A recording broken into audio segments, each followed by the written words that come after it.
Now, we've reached the stage where we install the grips. On this pistol, the grips are located on all sides, right, left, front, and back.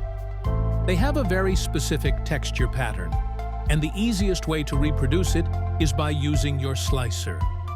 Most slicers include a feature called fuzzy skin, and this is exactly what we need.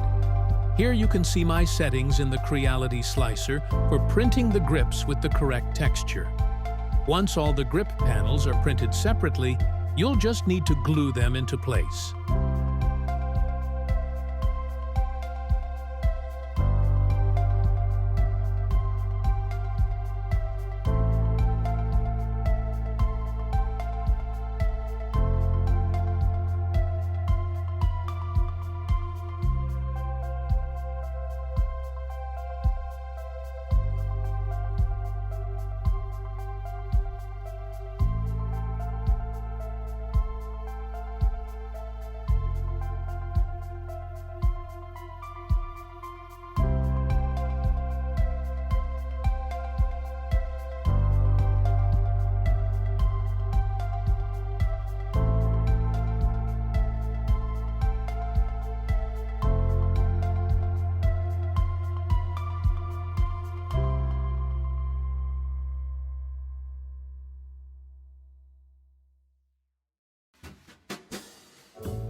For the trigger, use a 3x12 by 0.3 millimeter spring. In this project, I used a 3x25 by 0.3 millimeter spring cut in half. One half for the trigger, and the other for the magazine latch.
Since the slide rail and its threading are printed horizontally rather than vertically, the threads will likely be imperfect.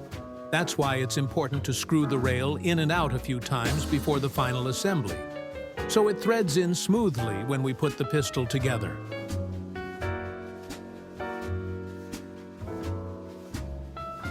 The front slide guide has a bevel, and it should face forward.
Installing the magazine latch spring. Here we use the second half of the 25 millimeter spring, now 13 millimeters long. Inserting the pin into the magazine latch is a bit tricky because you'll have to do it blind. First, make sure that after placing the spring inside the magazine latch, there's still enough room for the pin to slide between the spring and the inner wall of the latch. Second, try inserting the pin into the corresponding hole in the pistol grip before installing the latch, just to loosen it slightly so the pin goes in smoothly. Only then insert the magazine latch into the grip and push the pin through it into the hole in the grip so that the pin sits inside the grip and presses against the spring.